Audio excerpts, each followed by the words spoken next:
بسم الله الرحمن الرحيم. السلام عليكم ورحمة الله وبركاته. dhammaantood wada salaaminaa khayrteeda meel kasta aad joogtaan soo dhawaada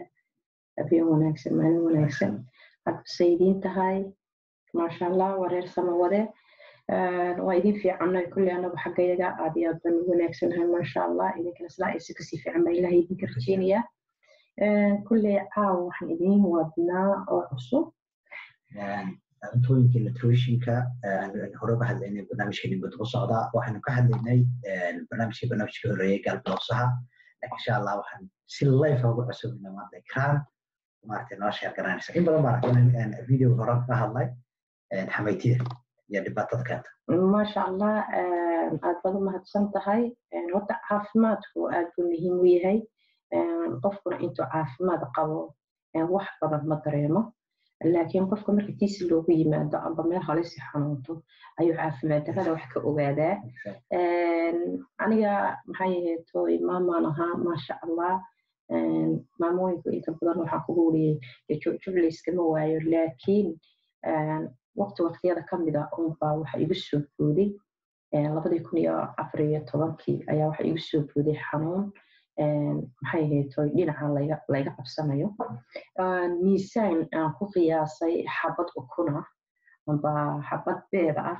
ayaa halkaa maxay ahayd tooy laabta berberkeeda iga laalaada igama fuqayo kaar baa ii dhammaaday tibcaan baa ii dhammaaday meel layga haysto waan garan waayey dhinaca xitaa aan u seexdo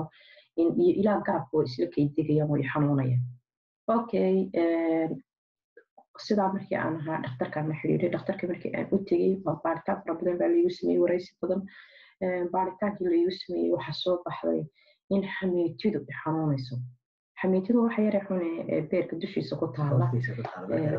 beerka hoostiisa ku taala wax yaroo buluuga saa u taqaanin hagaara dheecaan hagaara ku jira okay waxay igu yidhaahdeen waxaa ku xanuunaya halkaas dhagxaan badan baana kaaga jirta subxaan allah anigu dhagxaan ma cunin wax ay dhagxaan ku jirtana ma cunin dhagxaanta se laygu sheegaya anigu markaa run uma qaadanin sababto ay tahay qofku dee qof dhagxaan cunaya dee inagu maynaan arag aniguna maan cunin marka waan u qaadan waaya dhagxaan dhagxaan baa kagu jirta weliba fara badan si dhaqso ah dee aanad u gelin qaliinna way qarxaysaa bay yidhaahdeen because waxa yar waa xuub yar xuubkan haddii wax ka badan oo ka tan badan ay ku jiraan halis badan buu leeyahay habeennimadii markii marka dadku xanuuntay habeennimadii meesha waa nigu keenaa bajasiya ka bacdina habeenkii oo dhan baad meesha joogtay ku jirta dhakhtarka subaxnimo dadku si dhaqsaama ugu sheegan noqon laakiin dhakhaatiirtu waxay soo gelaa subaxnimada ay ku yidhahdeen marka waqtigii intii la sugayay lafteedii waaye waxaa dhacday markaas in guriga aan kusoo noqday markii baaritaanka laygu sameeyey guriga markaa kusoo noqday xanuunkii haddana halkii inuu iiga sii labalaabmay inaan serious haddana noqday in maxay ahayd tooy dhakhtarkii lay geeyey muddo daqiiqada markii aan joogayna sidii sheegayeen inay qaraxday baashi markay qaraxday hugada yar waxa yar xunay madow ee ku jirtay ee taqaanaa ayaan afkayga sanka ka soo daayay dhakhtarkii markaa wuu arkay inay dee wixii qaraxday ka bacdina waxbaba liima weydiinba arrintii serious bay noqotay dadkii iga horreeyay qalitaanka geli lahaa oo dhan baa la wada joojiyay ana emergency laygu tuuray markaa in markiiba qalitaanka lay diyaariyo qalitaankii baa la ii diyaariyey waqti ka bacdi soo naaxay waxaa halkan agtayda la dhigay caagad intan dherer la-eg magacaydii ku xidhan yahay maxay ahayd tooy 10kayga lambar ku yaalaan maxay ahayd tooy halkan baa laga dhigay waa soo fadhiistay waxaan isiri haddaad taabatid dhakhtarkaa dhigtay soo weligu yidhahda maxaa waad u taabatayba anigu horta ma taabanin runtii dhakhtaradii baa ii soo gashay markaas waxay igu tiri sidee tahay waan fiicanahay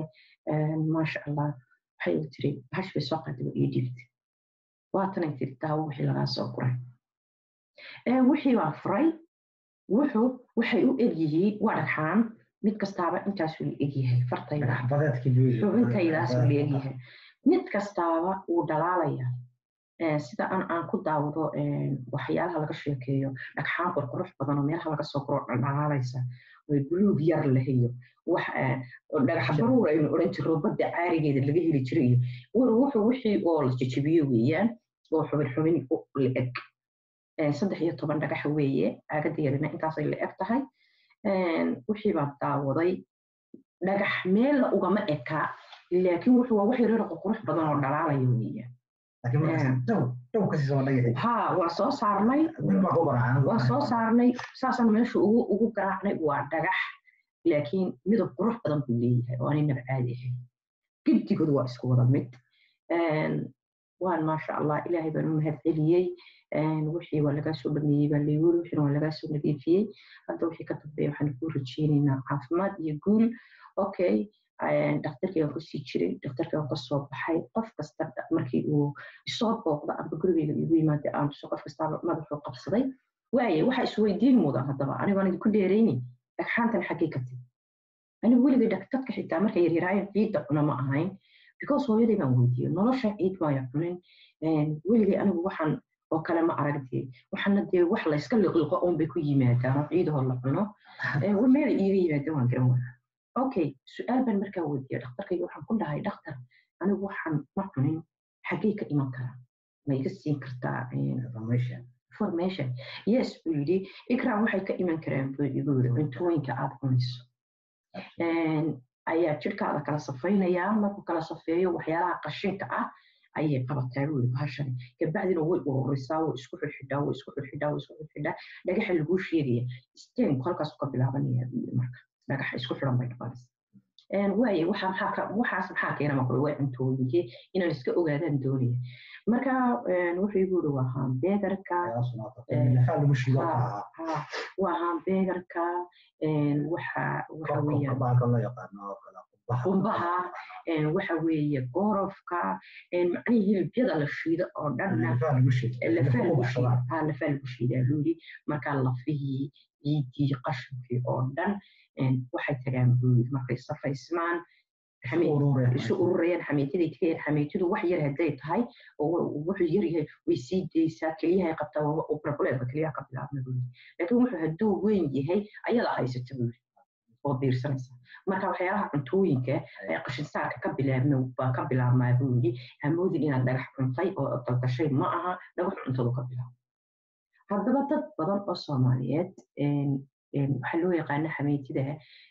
isbaaniskana ku noqota galbloosinka way xanuunaysaa ummad fara badan oo laga saarayna waa naqaana haddii lagaa saaro waxba u noqon maysid waxa weeyaan xanuunkii baa kaa tegaya baashuna xoog bay xanuun kulushahay adigoo dhintaa kuu dhaanta marka lagugu dhegan adoo dhintaaba kuu dhaanta marka xanuunkeeda marka qof kasta oo galbaloosin qaba qashinka lagugu sheego ee laguri meesha uu kuu taagan yahay waa run waana fadhiyaa waana dhagaxyaan isu ururay waxaasina marka dambe halis bay kugu noqonayaan kaliyahay ku firdhi karaan xididaday raaci karaan meena aan waxba laga soo qaban karin bay ay tegi karaan marka qof kasta waxaan kula talin lahaa inuu haddii lagu sheego sida ugu quruxda badan amba ugu dhaqsaha badan leh uu u dalbado maxay ahayd hadduu yar yahana waa la qaxyaa laysa baa lagu qaxyaa oo laysa lagu burburiyaan markuu yar yahay markuu yar yahay markaa kale laysa baa lagu qaxyaa meeshan galbloosuhuna waa meesha keliya tee caloosha ku ziidaysan dheecaanka mudada waxaa ku jira dheecaan acid oo qaraad deedna dheecaankaas wuxuu marka ay ku sii daysaa in yar caloosha dabeedna waa dheecaanka ka dhiga martaana sahar noqdo burburo dadka ugu badan maaragtay markaa constipation kale yes way ka bilaabantaa constipationku dhinacna kuu dhaafi maayo wixii meeshan unbu kugu ragsan yahay kabacdina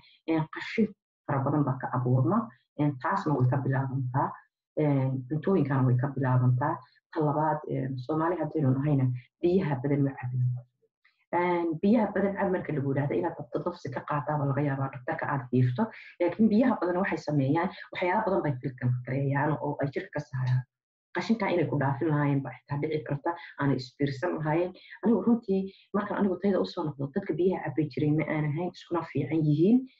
way ii keeni kartaa biyo la-aantu way ii keeni kartaa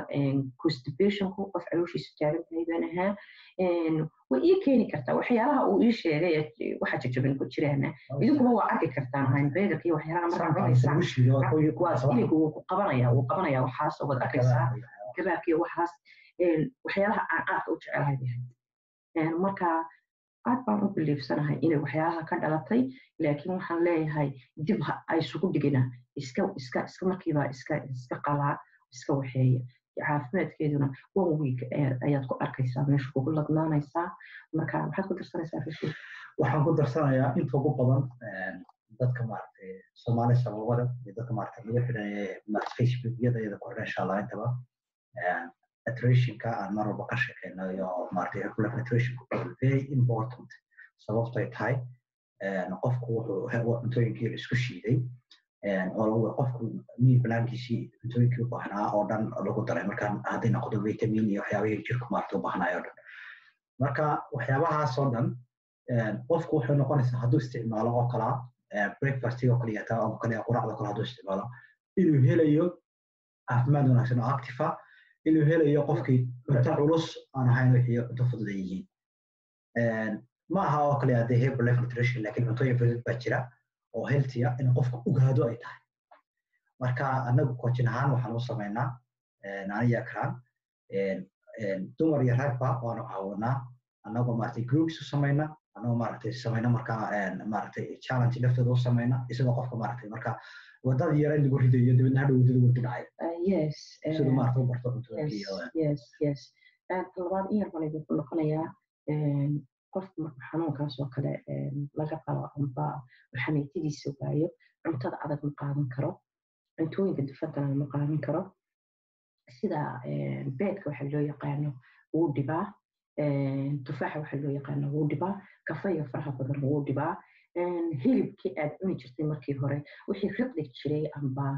maxay ahayd acid ku sii dayn jiray waa tan laga saaray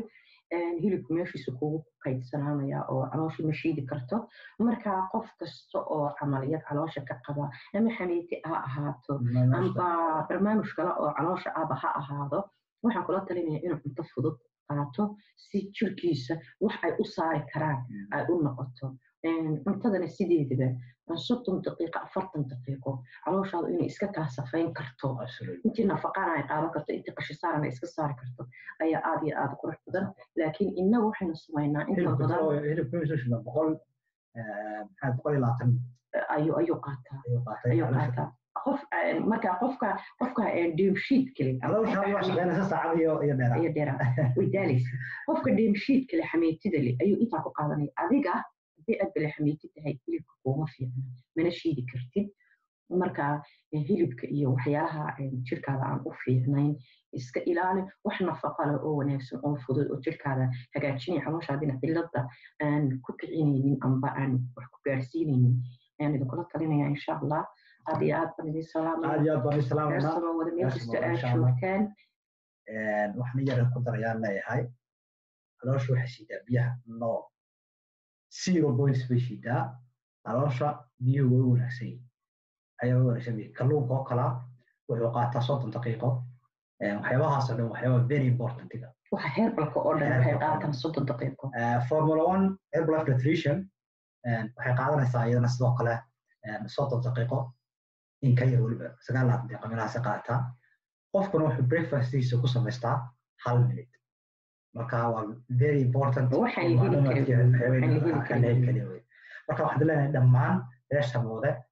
insha Allah waan salaameynaa waxaan leenahay like share subscribe inta waxaadina macluumaad kasta oo maaragtay u baahan oo important ah inaan idin soo gudbino walaalaha iyo dhaqaaliga idinkuna aad maaragtay share iyo like iyo subscribe saartaan si share karaysaan si walaalaha kale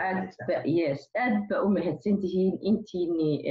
hore noola joogtay thank you very much inta nagu cusub nagu soo biiri doonta ama nagu soo biirteen welcome waa reer Samawade ka soo mid noqda insha Allah Soomaali Samawade Soomaaliya dhan buu u furan yahay insha Allah waana idin soo dhaweynaynaa aad iyo aad ba u mahadsantihiin thank you assalamu alaykum wa rahmatullahi wa barakatuh